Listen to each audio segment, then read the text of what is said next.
Guys, welcome back to my YouTube channel. और हम निकल चुके हैं प्रयागराज से इंदौर जाने के लिए।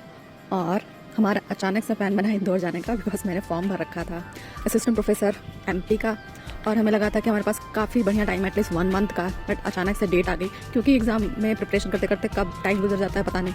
फिर ये हुआ कि डेट आ गई है, एंड देन फिर हमने टिकट कराई और हम तैयार होकर निकल चुके हैं। ठीक है, तो हमारी ट्रेन शाम की थी, तो मेरे साथ, मैं अकेले नहीं जा रही थी, मेरे साथ मेरी फ्रेंड भी जा रही है। और हम दोनों ने एक साथ ही फॉर्म भरा था।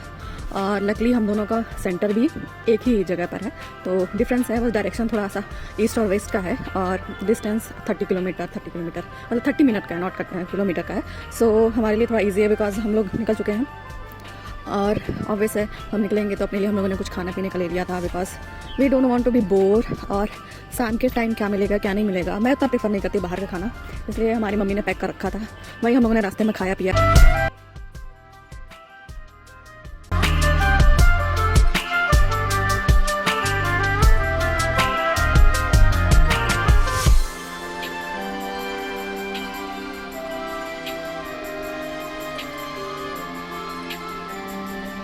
ये अंकल मिल गए इंदौर स्टेशन पे। हमें लगा था वहीं पर हमें ढेर सारे होटल्स मिल जाएंगे, बट ऐसा नहीं है। इंदौर में बहुत सारी चीज़ें नहीं है, बिकॉज बहुत सारी सिटीज़ पुरानी है और नहीं ईजी होता है, and that's why the reason. मैं इतना ट्रैवल नहीं करती हूँ अपने सिटी से बाहर, तो मुझे उतना भी आइडिया नहीं है। मेरी मम्मी डरी भी हुई थी, कहाँ जाओगी, कैसे जाओगे, कोई है नहीं, ये वो। मम्मी को बेसिकली नहीं था, बट मैं और मेरे फ्रेंड जा रहे थे, तो वो उतना मुझे मना नहीं कर पाए। हमने कहा कि चलते हैं, कोई वो नहीं है, इशू नहीं है। फिर हम, जो हमारे टैक्सी वाले अंकल थे, हमें अलग अलग होटल्स दिखाया उन्होंने। उसके बाद एक तो इस समय सभी आए थे एग्ज़ाम देने के लिए, और इजी नहीं होता है। आप जिस दिन एग्ज़ाम के 1-2 दिन पहले जाओ तो आपको इजीली होटल मिल जाएगा आपको, इसलिए जो मिल जाए वो ले लीजिए अफोर्डेबल दाम पे। तो हमने 2-3 जगह ट्राई किया था। उसके बाद हमें जहाँ ये हमें थोड़ा अच्छा पसंद आया था, और इसका प्राइस भी सही था हम लोग के हिसाब से, तो इसलिए हमने ले लिया है। थोड़ा एरिएशन अच्छा था इसका, और काफ़ी सही था। इसके बगल में मेन सिटी रोड थी। It's very easy for us. तो हम लोग इतना दूर से ट्रैवल करके आए हैं, तो हम लोग बस आराम कर रहे हैं। और हमारे आराम करने के बाद अब शाम हो चुकी है, तो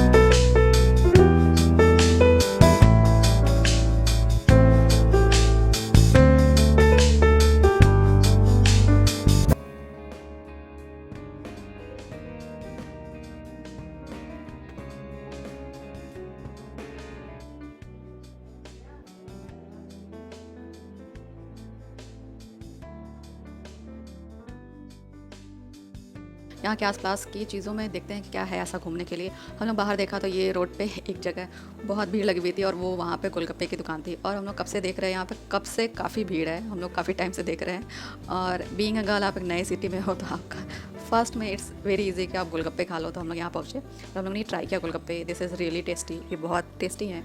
थोड़ा कॉस्टली थे, बट दैट्स ओके। आप किसी नई प्लेस पे जा रहे हो और आपको वहाँ पे अच्छे खाने की चीज़ें मिल रही हैं, विच इज़ गुड। फिर हम लोग पैदल ही निकल गए, और हमने यहाँ आसपास पता किया, तो हमें पता चला कि यहीं पास में सराफा मार्केट है, जो इंदौर का सबसे फेमस मार्केट में से एक है। इसलिए हमने वॉकिंग डिस्टेंस पे ही था, तो हम लोग वहाँ पे घूमने के लिए चले गए।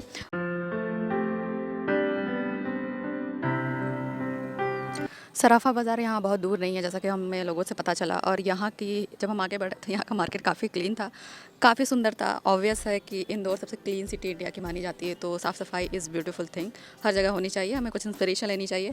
हम सराफा बाज़ार पहुँचते उससे पहले हमें ये अहिल्याबाई होलकर का पैलेस मिल गया, जो देखकर मुझे काफ़ी सुंदर लगा, काफ़ी बढ़िया। मुझे हिस्टोरिकल चीज़ें बहुत पसंद है, हिस्ट्री भी मुझे बहुत पसंद है, आर्ट और कल्चर वगैरह भी बहुत पसंद है, और ये सब यहाँ देखने को मिल रहा है। आज अहिल्याबाई होलकर का 300वीं जयंती थी। व्हाट अ कोइंसिडेंस कि हम लोग उनके बर्थडे के दिन उनके पैलेस को घूम पा रहे हैं, अपने आप में बड़ी बात है। तो हमने ये पूरा पैलेस विजिट किया, अलग अलग तरीके से देखा। ये काफ़ी खूबसूरत है और ये देखने में काफ़ी सुंदर लगता है। ऐसी जगहों पे आप होता नहीं घूमते तो आपको लगता है कितनी ज़िंदगियाँ होंगी, कितनी कहानियाँ होगी जो यहाँ पे रह के और गुजर चुकी हैं आज से 300 साल पहले। 1-2 साल नहीं, 300 साल पहले की कहानियाँ हैं। और एमपी में आकर सबसे अच्छी बात ये लगी कि पूरी एमपी की history is related to a women. Ahilyabai Holkar एक बहुत स्ट्रॉन्ग लेडी थी। आई डोंट नो कि हिस्ट्री में मैंने सिर्फ रानी लक्ष्मीबाई को ही क्यों पढ़ा इतना, बिकॉज जितना भी हिस्ट्री मैंने अहिल्याबाई होलकर के बारे में जानी, सी is really brave lady.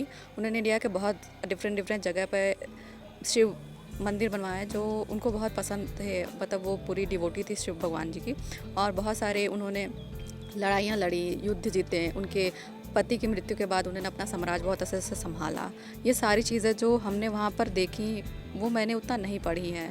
I don't know why, मुझे काफ़ी बुरा भी लग रहा था कि मैं इतना क्यों नहीं जानती हूँ। मैंने नाम सुना है, आई नो, बट जिस तरह से पता होना चाहिए था उतना नहीं पता है। फिर उसके बाद ये प्लेस घूमने के बाद हम लोग आगे निकल गए।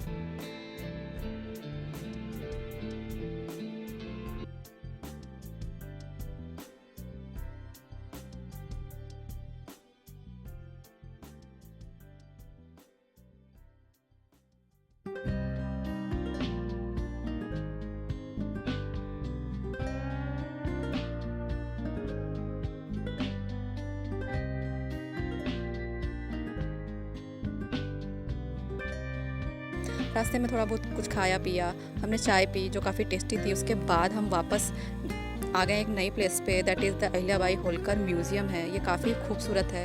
यहाँ की ग्रीनरी, जिस तरह से इसको डेकोरेट किया गया है, जिस तरह से इसका स्ट्रक्चर बनाया गया है, वो काफ़ी सुंदर है।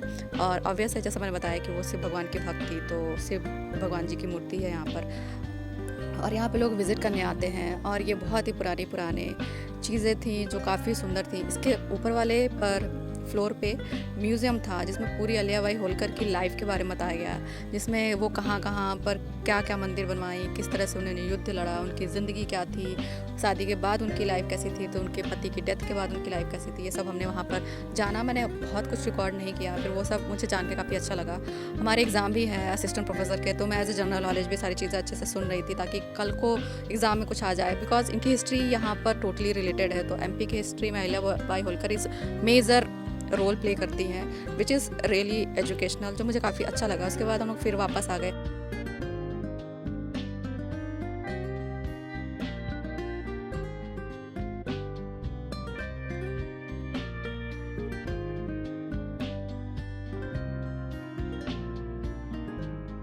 मार्केट से एक दो चीज़ें खरीदी, बिकॉज शाम हो चुकी थी और हमें धीरे धीरे भूख भी लग रही थी, तो हमने ये चिप्स खरीदा।